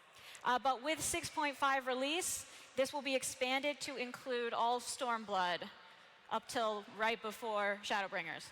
ぜひですね、 7.0 の新しい冒険のスタートに備えて、たくさんの、14の魅力というのをいろんな人に触れてもらうためにですね、今後もフリートライアル拡張を続けていきたいと思ってます。 Since we are starting on this new adventure, we thought it would be a really great time to bring more people, let them see the charms of Final Fantasy XIV. So we will continue to expand from here. ぜひ皆さんのご友人ご家族でまだ14触れてないぞという方がいたらですね、ぜひこのフリートライアル、拡大でですねおすすめしていただけると大変嬉しいです。 If you still have friends or family who haven't played 14, if you could just nudge them in this direction, that'd be great. Thank you. Please さあ次のニュースはちょっと変わってます。 All right, the next news is a little bit different. 動画を先にご覧いただこうと思います。 Let's start with the video. .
というわけでフォールガイズとコラボレーションさせていただきます。 So as you may have gleaned from that, we are doing a collaboration with Fall Guys. まずご覧いただいたのはフォールガイズの世界にファイナルファンタジー14のキャラクターやデザインが登場するようになります。 So what you've just seen is Final Fantasy XIV characters and designs coming to Fall Guys. フォールガイズにですね、ウォリアーズ・オブ・ライト・フェインパスというのが登場します。 And they will be debuting the Warriors of Light Fame Pass. こちらはですね、8月22日から10月3日まで、14のキャラクターコスチュームとかエモート、ビクトリーなどが、アイテム入手できるようになるそうです。 Okay, so from August 22nd, you'll be able to get this, and it will have all sorts of costumes and emotes and such. パッチ 6.5 リリースまでの間ですね、ぜひこれを機会にフォールガイズもプレイしてみてください。 So, since we have the opportunity, you might want to check out Fall Guys between now and the release of 6.5 if you haven't already. そして思ったでしょ、なんだフォールガイズ側に行くのかって。 And of course, are you a little disappointed? Are you thinking, well, what, are we just going to Fall Guys? でもクロスオーバーですよ。 It's a crossover.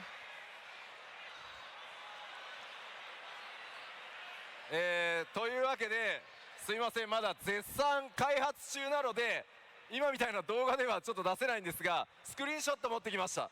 And so, of course, it's coming to 14. We are still in development, so we don't have a video of this, but we do have some screenshots.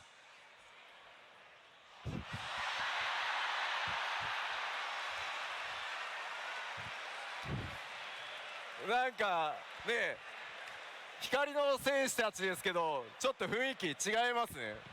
These warriors of light are having a bit of a different time than usual.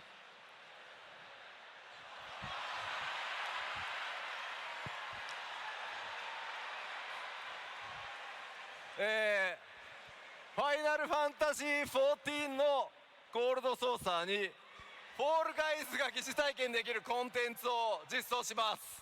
So we will be implementing some Fall Guys-esque content into the gold saucer.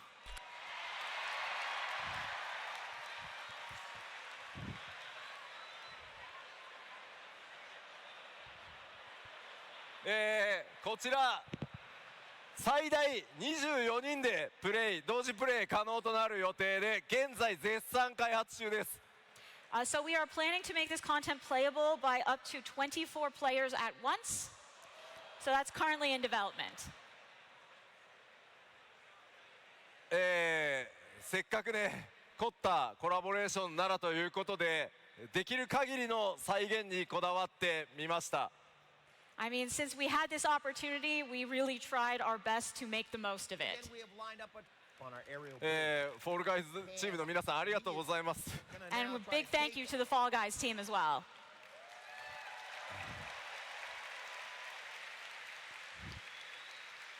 正式なパッチターゲットは調整中ですが、パッチ 6.5X 期間中にゴールドソーサーにてプレイ可能な予定です。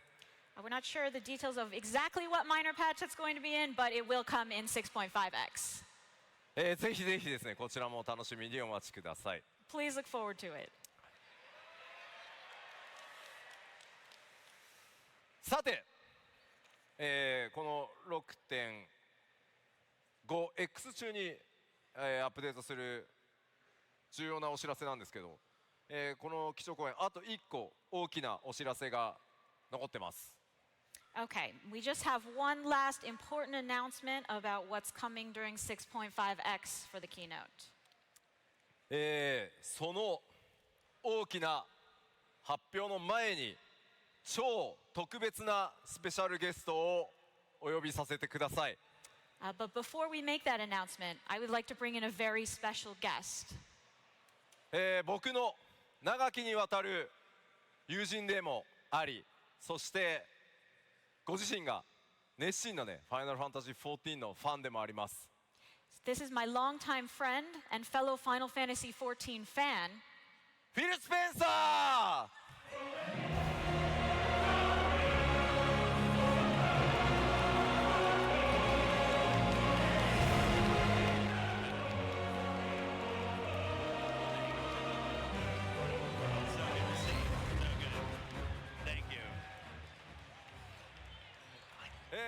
改めましてマイクロソフトゲーミング CEO のフィル・スペンサーさんです。ぜひ大きな拍手をお願いしま I am す。 pleased to welcome the CEO of Microsoft Gaming, Mr. Phil Spencer. A round of applause for him. フィルさん、本当にお忙しい中、ようこそお越しくださいました。Thank you so much for taking time out of your busy schedule to join us here today. そう、ここにフィルさんに登場していただいたということは、そうです。And well, the fact that Phil is here means「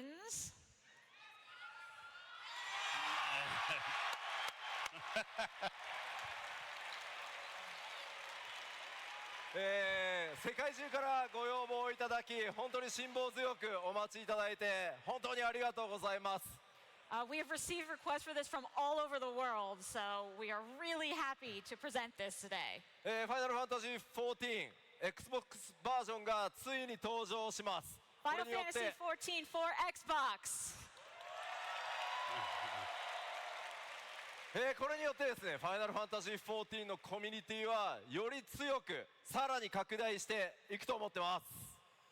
Because of this, the 14 community will expand and become even stronger. ではフィルさん、せっかくなのでぜひ配信を見てる人たちもたくさんいるので、世界中の光の戦士とファンの皆さんに一言お願いします。 Phil, can I ask you for a few words to all of the Warriors of Light and fans around the world? Absolutely. Hey everyone, it's great to be here with so many Warriors of Light. Thank you for the very warm welcome. もちろんです。皆さんこんにちは。たくさんの光の選手たちと同じ場所にいられて本当に光栄です。温かく迎えてくれてありがとうございます。The Xbox community is passionate about games, and like so many players around the world, the Final Fantasy series is one that gets lots of love from Team Xbox. Xbox コミュニティは世界中の多くのプレイヤーと同じようにゲームに対してとても情熱があり、ファイナルファンタジーシリーズはそんなプレイヤーたちにとても愛されています。And we're very happy to announce the Xbox version of Final Fantasy XIV with my friend Yoshida-san here today. 今日ここで私の友人でもある吉田さんと Xbox 版の14を発表できることを本当に嬉しく思います。Together with his team, we are bringing the best online experience of this game to Xbox fans everywhere. And through crossplay, you can experience Final Fantasy XIV with old and new players alike. 吉田さんのチームと一緒に私たちは世界中の Xbox ファンに最高のオンライン体験を届けたいと思っています。そしてクラスプラットフォームプレイを通じて新旧のファイナルファンタジー14のプレイヤーの皆さんと一緒に本作を体験してもらいたいです。フィルさんありがとうございます。 Thank you, フィルで僕からぜひね皆さんにもお伝えさせていただきたいんですけど、本当にこの Xbox 版のファイナルファンタジー14を開発中、フィルさんと僕は本当に直接コミュニケーションを取る機会がこれまでたくさんありました。So I wanted to mention that during the extensive development of the Xbox version of Final Fantasy XIV, Phil and I had the opportunity to communicate directly a lot. この Xbox バージョンの実現に向けてさまざまなサポート、そして最もたくさんの努力を直接していただきました。We really received so much support from you. And what can you tell our Warriors of Light about your hopes for the finished game? ぜひですね Xbox その光の選手たち、楽しみにしてると思うんですけど、完成したゲームの期待値、何かこう伝えたいことってありますか？ Do you have some words for our Warriors of Light here? Yeah, what I really appreciate about you and your team is you put the player at the center of everything that you do. It couldn't be more clear than watching your presentation today. At Xbox, we share a very similar spirit when it comes to our players. そうですね。吉田さんと吉田さんのチームについて私が本当に感心しているのは常にプレイヤーを体験や全てのことの中心に置いていることです。もう今回の基調講演で拝見させていただきましたけれども、本当にそれを感じました。 Xbox でも同じようなスピリットをプレイヤーに対して持っているつもりです。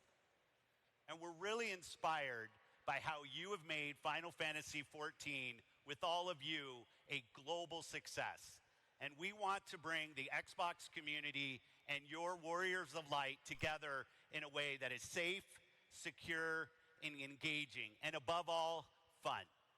なので私たちは皆さんが FF14 を世界的な成功に導いていることに刺激を受けていますし、 Xbox コミュニティと光の選手たちが皆安心安全に、そして何よりも楽しく遊べるようにしたいと思っています。 And we also see this as a seminal moment in our relationship with you and the Final Fantasy team as we look to partner. Xbox コミュニティと光の選手たちが皆安心安全に、そして何よりも楽しく遊べるようにしたいと思っています。 And we also see this as a seminal moment in our relationship with you and the Final Fantasy team as we look to partner more closely together in the future. 今日この場で吉田さんとファイナルファンタジーチームとこうやって話せるのは本当に重要な瞬間だと思っていますし、これからより一層連携していることを期待しています。はい。とてもとにかくね光栄です。本当にありがとうございます。I'm so honored. Thank you, Phil. ご存知の通り、僕実はめっちゃ Xbox ファンで、フィルさんもね14の大ファンなんですが。So you know, I've been a big Xbox fan, and you said you're a big 14 fan. これまで本当にどうやってこういけば Xbox のファンにファイナルファンタジー14届けられるか、本当にたくさんの意見交換してきました。We've exchanged so many ideas about how we can make the best 14 available to Xbox fans. だから僕はもう本当に友人としてでこの本当に XBOX 版を実現するためにどれだけ尽力してもらったかっていうのを一番知ってるのが僕なので、とにかくこのラスベガスのファンフェスにフィルさんに参加してほしかった。As a friend, and because you've worked so hard to bring the Xbox version to fruition, I really wanted you to take the stage here at Las Vegas FanFest. なので皆さんの前でね一緒に発表できることを本当に嬉しく思ってます。So I'm really happy to present this in front of you all with everyone here together. ではせっかくなのでフィルさんと一緒にその XBOX 版少し詳細見てみましょう。So since we're here, let's take a closer look at the Xbox version with Phil. まずその詳細なんですが、Xbox シリーズ X そして S 両方のプラットフォームでプレイ可能です。So as far as the hardware goes, it can be played on Xbox Series XS, so both platforms. そして高速ロードもちろん対応させていただいてます。Of course, we can guarantee even higher quality play with faster loading. さらにシリーズ X では 4K 対応をしてさらに高品質なプレイをお約束します。Also, the Series X will have 4K support, so even higher quality. そして気になるリリース時期ですが、As for the release window, I'm sure you're all wondering.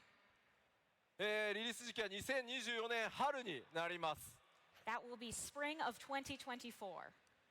拡張パッケージ 7.0 の前パッチ 6.5X 運営中にオープンベータテストを行います。And before the release of 7.0, during patch 6.5X, we will be having the open beta. そのまま安定性を見て正式サービスへと進めていきますのでぜひご期待ください。And we will continue to monitor the stability of the system and then proceed to official release. 今日このステージで発表したファイナルファンタジー 14.7.0 ドントレイルを含むフルバージョン Xbox でプレイ可能になります。So the full version that we've announced on the stage today, including 7.0 Dawn Trail, will be playable on Xbox.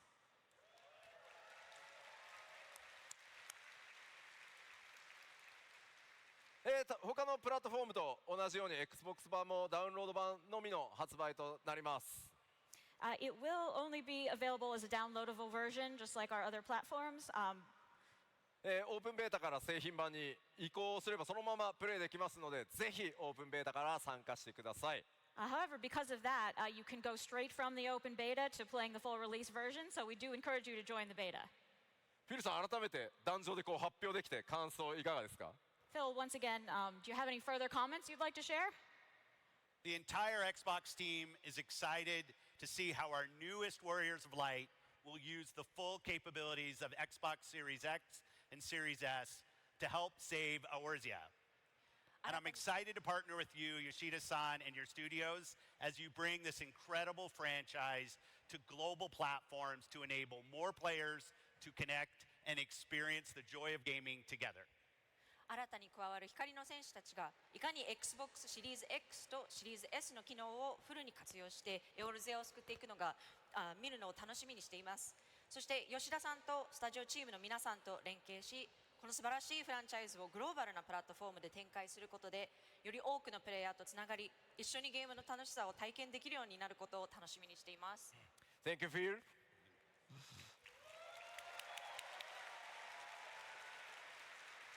では最後に、この会場にねせっかくスクエアニックスの CEO もいるのでちょっと登場してもらおうかと思います。Well, since our CEO is here, why not just bring him out too? 桐生さん出てきてください。President Kiryu.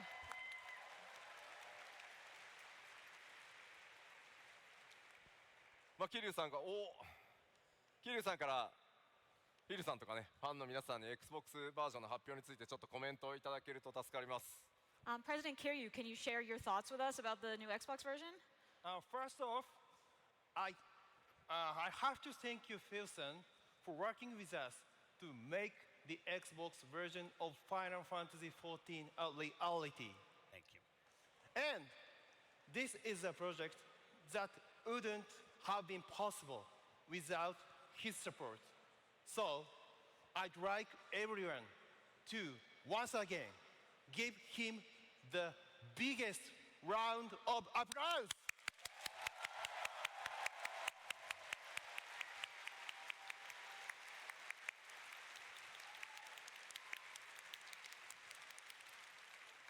Thank you.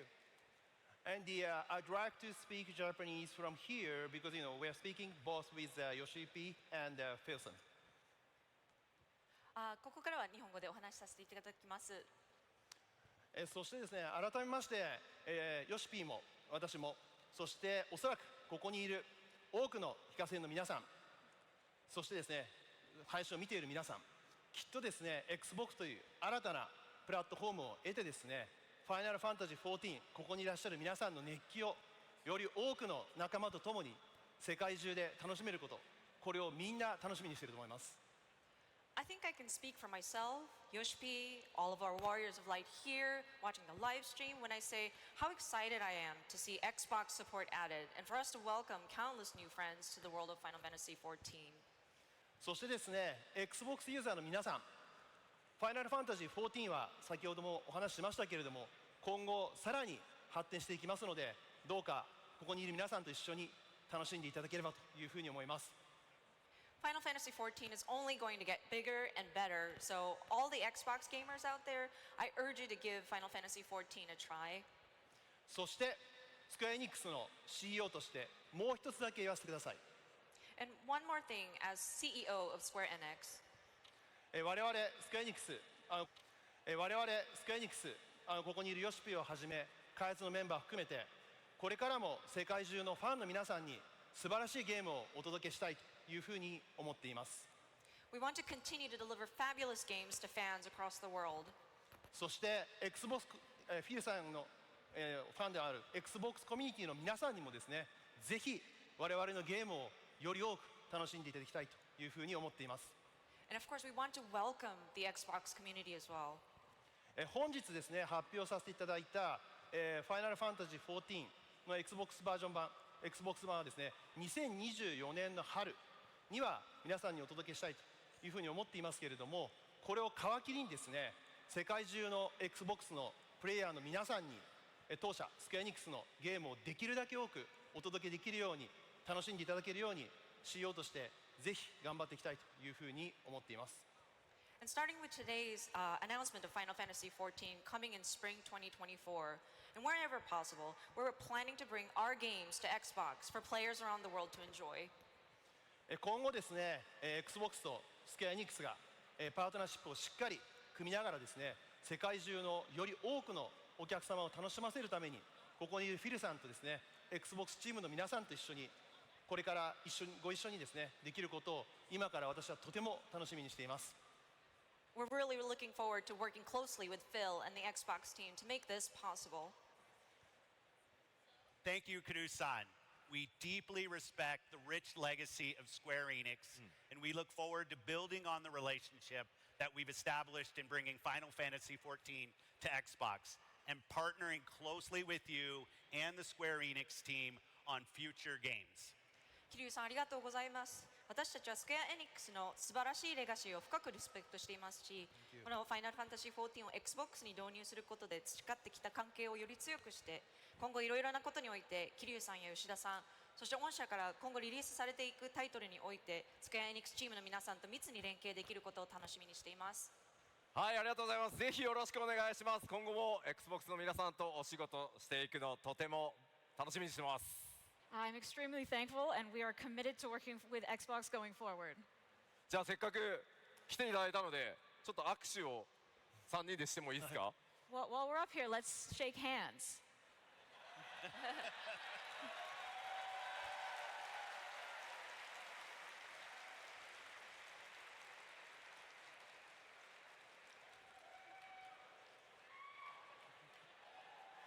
はい、ありがとうございま Thank you so much. す。いや、改めてフィールさん、本当に信じられないぐらいお忙しい中、このファンフェスのステージに来てくださり、本当にありがとうございます。 Really, Phil, thank you so much for taking time out of your busy schedule to come to this at FanFest. では会場の皆さん、改めて大きな拍手をお願いします。 One more big round of applause, please. フィル・スペンサーでした。Thank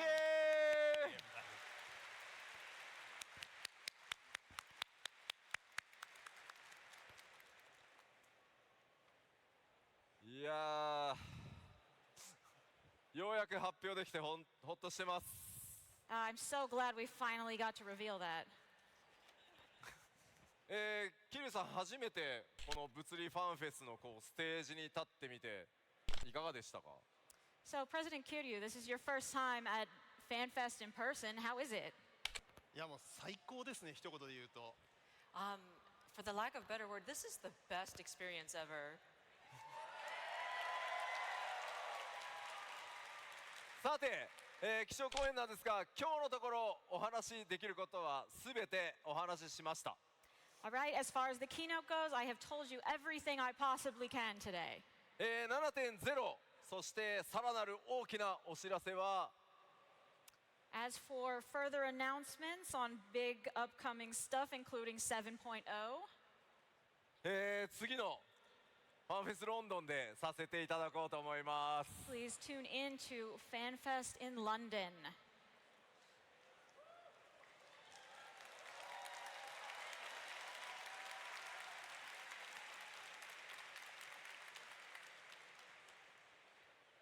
改めて桐生さん、ファンフェス間もなくこのままスタートしていこうと思いますが、皆さんに一言ありますか？ Well, we're getting ready to kick off FanFest then. So, President Kiryu, any final thoughts? Thank you very much for having a time today, and I'm so excited, and I got lots of energy from here, all of warriors of light. Thank you very much.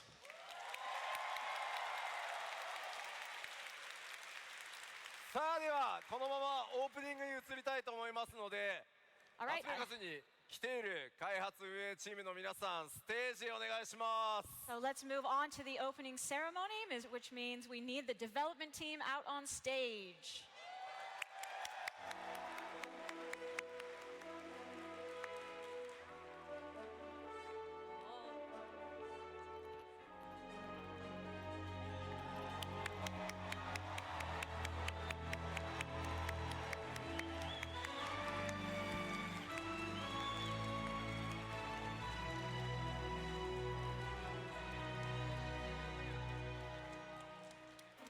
Wow, there are a lot of people here in the room, and this is extremely terrifying. Right?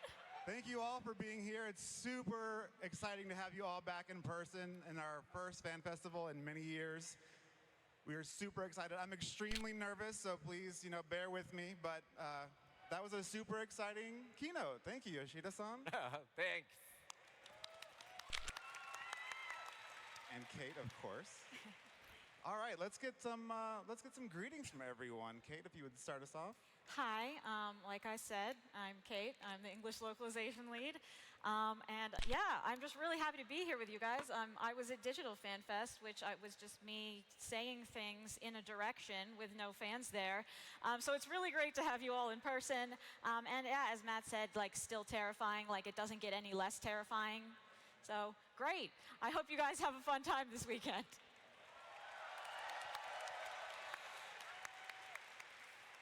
Hello, everyone. Michael Christopher Koji Fox. I guess now because she's lead, I'm localization supervisor. I also, do lyrics and, some lore book stuff and a purveyor of poor puns. Yeah. Every now and then. 5 years in between physical FanFest is way too long. I'm really excited to be back in Vegas to reconnect with a lot of old friends as well as make a lot of new friends, hopefully. Most of the heavy lifting for this show is going to be done by Kate and Aimee, which I'm super grateful. Thank you so much. Thank you so much. Which is going to give me a lot of time to be on the floor with you guys. So if you see me, grab me, say, hey, Thal's balls. Oh, you're going to get mobbed, dude. Don't actually grab him. That's dangerous words. Politely wave at him. And yeah, if you have any questions, I'm happy to answer them. Just one note, I will be answering no questions about teenagers, mutants, ninjas, and/or turtles. No questions, sorry. どうもシニアストーリーデザイナーの石川です。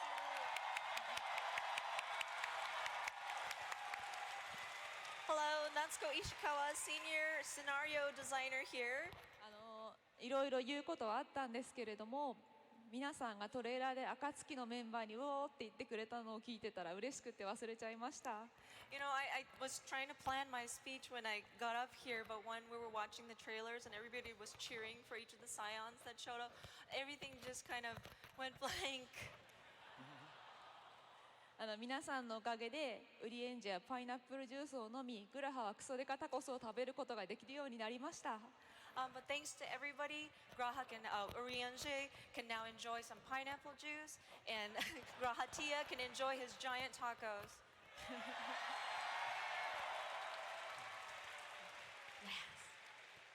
そのお礼の気持ちを込めてこの2日間私も頑張って盛り上げていこうと思いますのでどうぞよろしくお願いします。 But yeah, as my token of gratitude, I'm going to spend the next 2 days with you guys trying to give back to the community.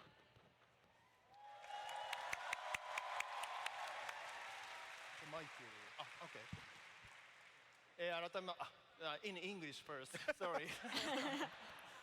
I want to thank you, all of the warriors, right, in here, and also the, watching online for, the supporting Final Fantasy XIV decade, and also the such a kind of big things I've never experienced. So I'm really glad all of you, and also please support, the Final Fantasy XIV and our team.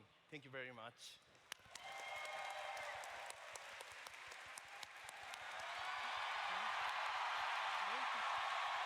Thank you.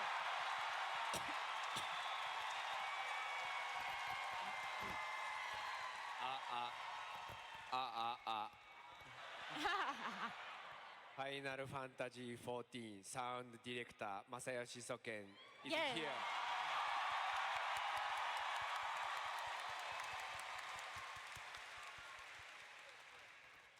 We have a big concert today. And tomorrow we have a big rock concert. Let's have a fun!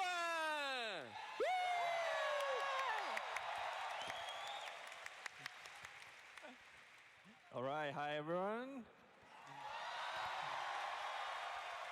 My name is Toshio Murauchi, aka Foxclone, your global community producer here.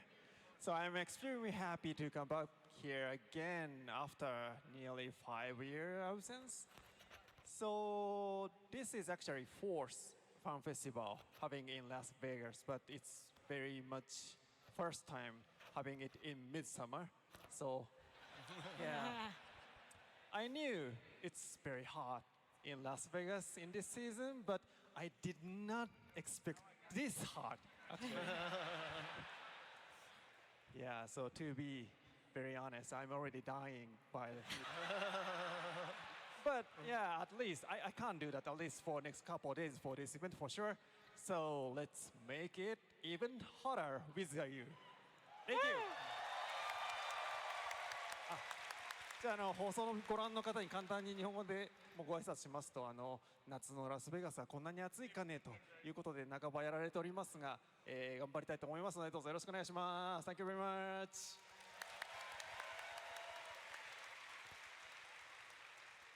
Hello, everyone. My name is Aimi from the Square Enix Project Communications team.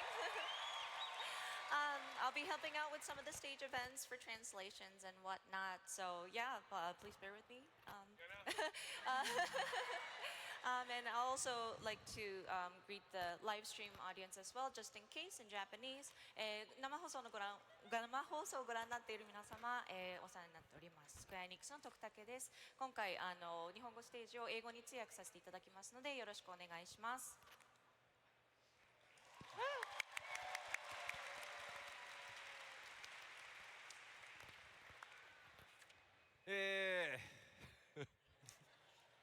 僕がスタートらしいんで、最後僕から開会宣言をしたいと思います。Right, we're starting with me. So we're going to do our kickoff now. 気象公演、本当に久しぶり、皆さんのこんなにたくさんの前でやるのが本当に久しぶりだったんで、めちゃくちゃああ見えて緊張してたんですが、本当に皆さんのおかげで楽しくやることができました。Yeah, so it's been a really long time since I've done a keynote in front of you all as a live audience, and I was super nervous. But actually, y'all were great, and I had a lot of fun, so thank you so much.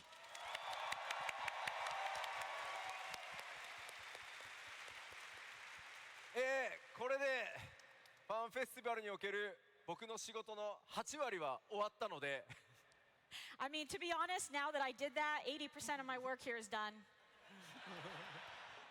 Let's enjoy the festival!